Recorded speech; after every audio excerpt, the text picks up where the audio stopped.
Edmonton, a city known for its festivals, its friendly people, and its vibrant culture. But beneath the surface, a secret world thrives, hidden from the everyday hustle and bustle. A world of bare knuckles, blood, and brutal combat, where the rules of society no longer apply.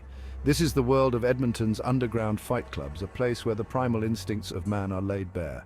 Hidden in warehouses, basements, and abandoned buildings, these clandestine gatherings draw individuals from all walks of life, seeking something more than the ordinary. The rules are simple. Fight until you can't stand.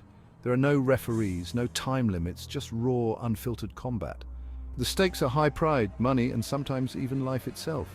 For some, it's a chance to prove their worth. For others, a way to escape their reality. The existence of these fight clubs is whispered in hushed tones, a secret known only to a select few. They operate outside the law, shrouded in secrecy, their locations changing constantly to avoid detection, but their impact on the city is undeniable. They cast a shadow over Edmonton, a reminder of the darker side of human nature. They offer a glimpse into the darkest corners of human nature, where aggression and violence reign supreme, unchecked by the constraints of society. The question is, why do they exist? What drives people to seek out such brutal forms of entertainment, and what does their presence say about the city of Edmonton? Is it a reflection of the city's hidden struggles or a symptom of a deeper societal issue? Secret fight clubs are exactly what the name suggests, clandestine gatherings where individuals engage in unsanctioned combat. No rules, no regulations, just raw primal aggression. These clubs operate outside the purview of athletic commissions and often lack even the most basic safety precautions. Fighters are often mismatched with little regard for weight class or experience level. The venues are often makeshift and hidden from public view. Abandoned warehouses, private garages, even secluded areas in parks have served as battlegrounds. The atmosphere is electric, charged with a mixture of fear, excitement, and anticipation. The crowd, a motley crew of spectators, cheers and jeers, their roars echoing in the darkness. The motivations for participating in these underground fight clubs are as varied as the individuals themselves. Some are drawn to the adrenaline rush, the thrill of testing their limits in the most primal way possible. Others seek an outlet for their aggression, a release from the pressures of everyday life. For some, it's about proving themselves, earning respect and recognition in a world that often overlooks them. The anonymity of the fight club provides a sense of liberation, a space where they can shed their inhibitions and embrace their primal instincts. The reasons are complex, a tangled web of personal demons, societal pressures, and the allure of the forbidden. It's not about the money, it's about the feeling, the rush, the adrenaline, the sense of being truly alive in that moment. Mark, a former participant in Edmonton's underground fight scene, speaks with a quiet intensity. His eyes tell a story of battles fought and lessons learned. Out there in that ring, nothing else matters. The world fades away, leaving only the raw primal struggle. It's just you and your opponent fighting for survival. Every punch, every move is a testament to your willpower and determination. Mark's story is not unique. Many have walked this path, seeking something they can't find elsewhere. Many participants echo his sentiments, describing a sense of liberation, a break from the mundane, a raw and unfiltered experience that is impossible to replicate in the outside world. It's a world where masks come off and true selves are revealed. Dr. Sarah Chen, a psychologist specializing in aggression and violence, offers a different perspective.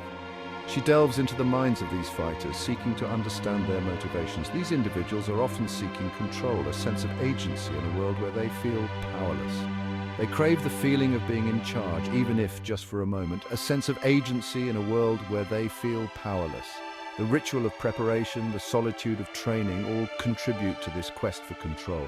Dr. Chen believes that participation in fight clubs can be a symptom of deeper psychological issues, a cry for help disguised as aggression.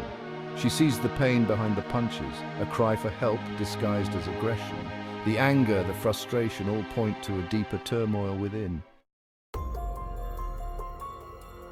Section 5. The price of combat, dangers and legal risks. The dangers of participating in unsanctioned fights are undeniable. Without proper medical supervision, even seemingly minor injuries can turn deadly. The lack of regulations and safety precautions puts fighters at an increased risk of serious injury, even death. Beyond the physical risks, there are also legal implications.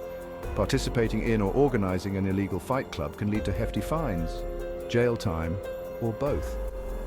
The secretive nature of these clubs makes it difficult for law enforcement to track down and shut them down, further increasing the risks for everyone involved.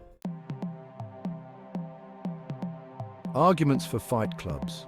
Despite the inherent dangers and legal ramifications, some argue that underground fight clubs serve a purpose. They provide an outlet for aggression, a controlled environment for individuals to express their primal instincts. Proponents argue that these clubs can act as a pressure valve, preventing violence from spilling out into the streets. They argue that for some, fighting is a form of self-expression, a way to test their limits and discover their true potential. They believe that criminalizing these clubs simply drives them further underground, making them even more dangerous. Section 7. The ethics of underground fighting, a moral dilemma. The existence of underground fight clubs presents a complex ethical dilemma. On one hand, these clubs promote violence and endanger the lives of those involved. On the other hand, they offer a sense of community and purpose for individuals who feel alienated from mainstream society. The debate surrounding the ethics of these clubs is likely to continue. Some argue that the potential for harm outweighs any perceived benefits, while others believe that individuals should have the freedom to engage in consensual combat, regardless of the risks. Section 8. Law enforcement and the fight against secret clubs. For law enforcement agencies, shutting down underground fight clubs is a constant and ongoing challenge. The secretive nature of these operations, coupled with the reluctance of participants to come forward, makes it extremely difficult to track them down. Despite the challenges, law enforcement agencies are cracking down on these illegal gatherings with determination.